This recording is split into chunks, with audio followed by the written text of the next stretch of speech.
दोस्तों, मैं हूं आपका दोस्त शाहिद शफीक। आप देख रहे हैं जनता की आवाज़ आप तक, जनता की आवाज़ आप तक में आज हम बात करेंगे फिलिस्तीन को लेकर। दोस्तों, इजराइल ने फिलिस्तीन पे जो हमला किया है उसको लेकर आज हम बात करेंगे आप लोगों के बीच। 2 दिन पहले ट्विटर पर India stand with Israel top trend कराया गया। वह इसलिए कि इसराइल ने अल अक्सा मस्जिद में नमाज पढ़ते मुसलमानों पर गोली चलाई। वह लोग जो खुद के परिजनों की लाशें मुसलमानों के हाथों जलवा रहे हो, जिसकी सांसें मुस्लिम मुल्कों से आई ऑक्सीजन पर चल रही हो, जो खुद खड़े नहीं हो पा रहे हो, वह मुस्लिम से नफरत में इतने अंधे हो गए हैं कि ICU में 12 पॉइंट ऑक्सीजन प्रेशर पर सांस लेकर इसराइल के साथ खड़े होने की घोषणा कर रहे हैं। वहीं आपको बता दें कि मस्जिद अल अक्सा पर हमला को देखते हुए हिंदुस्तान के मशहूर शायर इमरान प्रतापगढ़ी ने अपने फेसबुक अकाउंट पर लिखा कि अजब ये दोगलापन है, हमारा गम नहीं दिखता, लहू से तरबतर दामन हमारा नम नहीं दिखता, उन्हें हम गोलियां बरसाते दिख जाते हैं सड़कों पर जमाने को, मगर हम पर बरसता बम नहीं दिखता।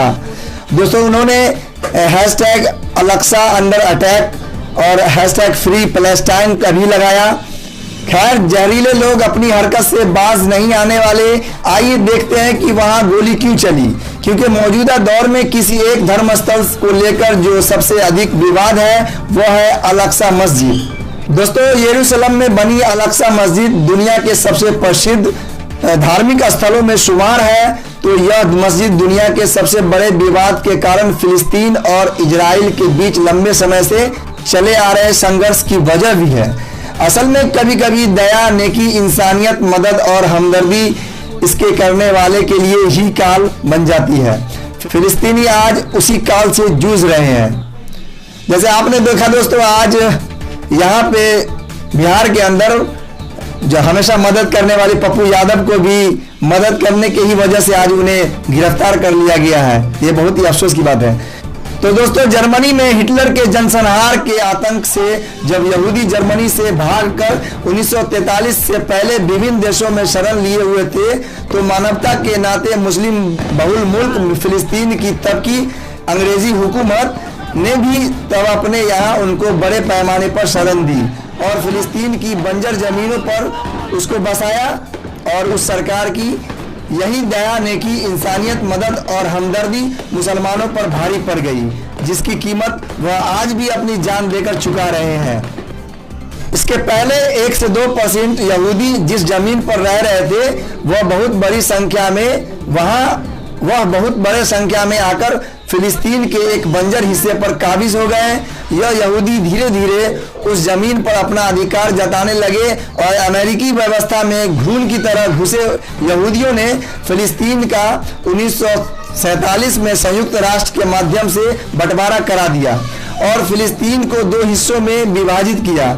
इस तरह 55% हिस्सा यहूदियों को मिला, जिसे आज इजराइल कहा जाता है, और बाकी 45% जमीन फिलिस्तीनियों के हिस्से में आई। यह मानवीय आधार पर किसी देश के शरणार्थी बने लोगों द्वारा उसी देश पर कब्जा करने का इकलौता उदाहरण है। 1967 में इजराइल के वेस्ट बैंक और गाजा पट्टी समेत पूर्वी जेरूसलम पर कब्जा करने के बाद से अल अक्सा मस्जिद की इस जमीन को लेकर विवाद और बढ़ गया, क्योंकि यह पूर्वी जेरूसलम में ही स्थित है। दोस्तों, आपको बता दें कि बाद में जॉर्डन और इजराइल के बीच इस बात पर सहमति बनी कि इस्लामिक ट्रस्ट वक्फ अल अक्सा मस्जिद के कंपाउंड के भीतर के मामलों पर नियंत्रण रहेगा, जबकि बाहरी सुरक्षा इजराइल संभालेगा। इसके साथ गैर मुस्लिमों को मस्जिद परिसर में आने की इजाजत होगी, लेकिन उसको प्रार्थना करने का अधिकार नहीं होगा। यथास्थिति बनाए रखने के वादे के बावजूद पिछले कुछ सालों में यहूदियों ने मस्जिद में घुसकर प्रार्थना करने की कोशिश की, जिससे तनाव की स्थिति भी बनी। इन यहूदी लोगों ने यरूशलेम स्थित अल अक्सा मस्जिद को हड़पने की कोशिश की और इसी कारण फिलिस्तीन और इजराइल में संघर्ष बढ़ता गया। दोस्तों, इस अल अक्सा मस्जिद को यूनेस्को ने अपनी विश्व धरोहर स्थल सूची में शामिल किया हुआ है, जो कि 3 धर्मों के लिए महत्वपूर्ण है। यह प्राचीन शहर यरूशलेम यहूदी, ईसाई और मुसलमानों का पिछले सैकड़ों सालों से विवाद का केंद्र है। तो इसका कारण यह है कि तीनों ही धर्म के लोगों का पैगंबर हजरत सुलेमान अलैहिस्सलाम को लेकर अलग अलग मत है और वह अल-अक्सा मस्जिद को लेकर अलग अलग योजनाएं रखते हैं। ध्यान रहे कि हजरत सुलेमान अलैहिस्सलाम तीनों ही धर्म ईसाई, यहूदी और इस्लाम के स्वीकार्य पैगंबर है। इस्लाम और कुरान भी इन धर्मों और उनकी किताबों तौरात, जबूर और इंजील को मान्यता देता है।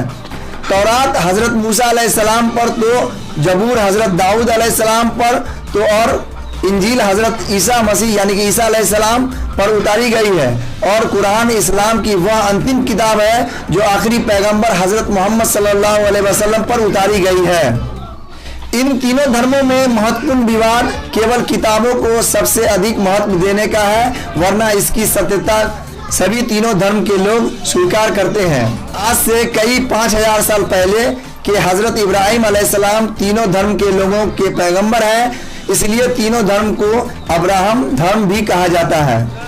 खैर, अब आते हैं अल-अक्सा मस्जिद पर।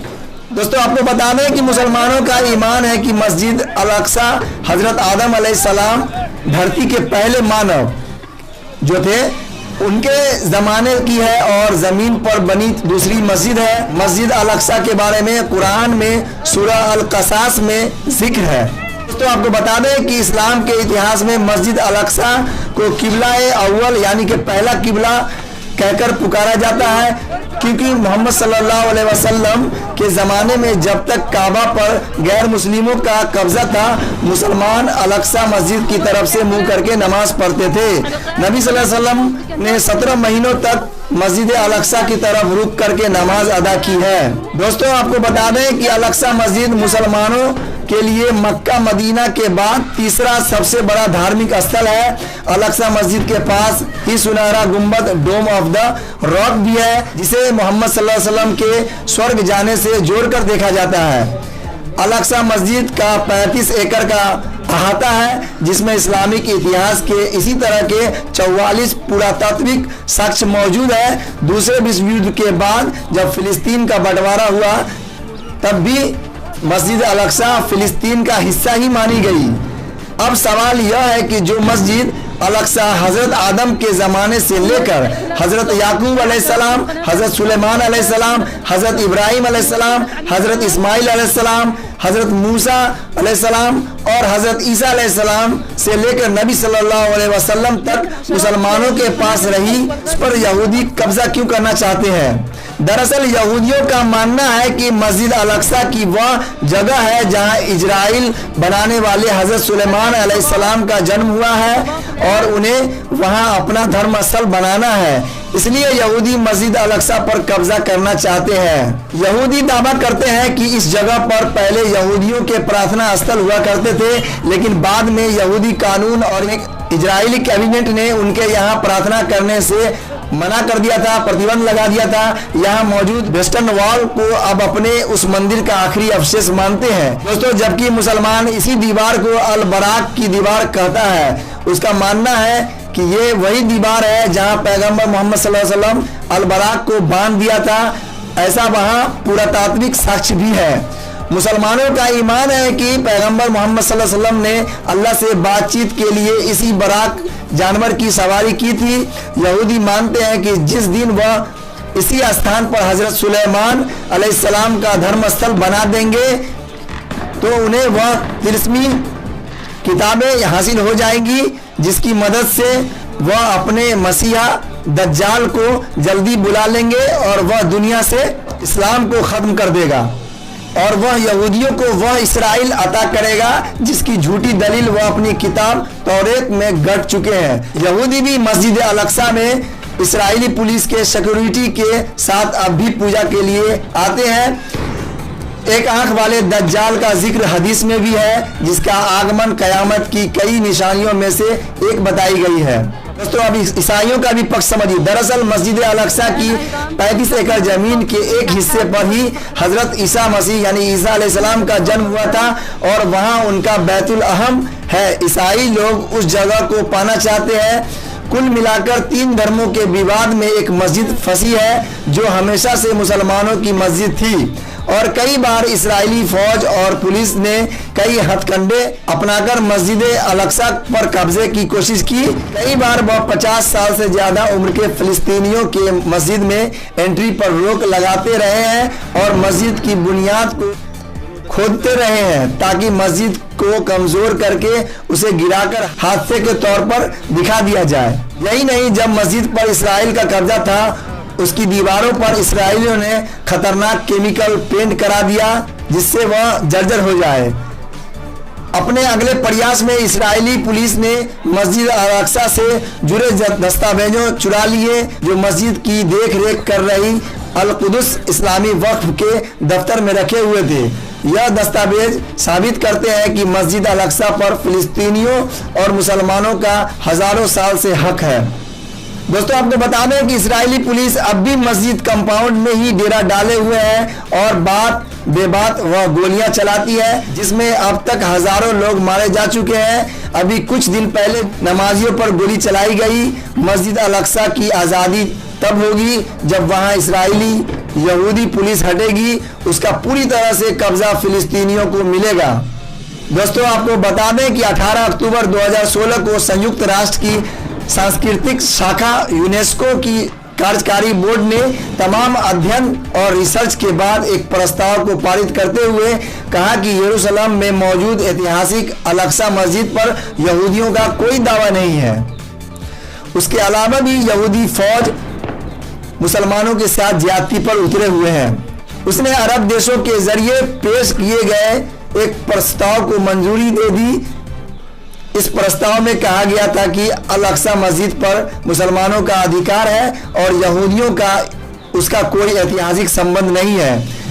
हालांकि यहूदी उसे आज भी टेम्पल माउंट कहते हैं और न तो वह संयुक्त राष्ट्र के इस प्रस्ताव को मान रहे हैं और न मस्जिद अल-अक्सा को आज़ाद करने को तैयार है। दोस्तों अब यह देखना है कि मस्जिद अल-अक्सा कब आज़ाद होगी और मुसलमानों को इससे निजात कब मिलेगी। दोस्तों मैं हूं आपका दोस्त शाहिद रफीक, आप देख रहे हैं जनता की आवाज़। आप तक इस वीडियो को ज़्यादा से ज़्यादा शेयर करें, लाइक करें और कमेंट करना बिल्कुल न भूलें।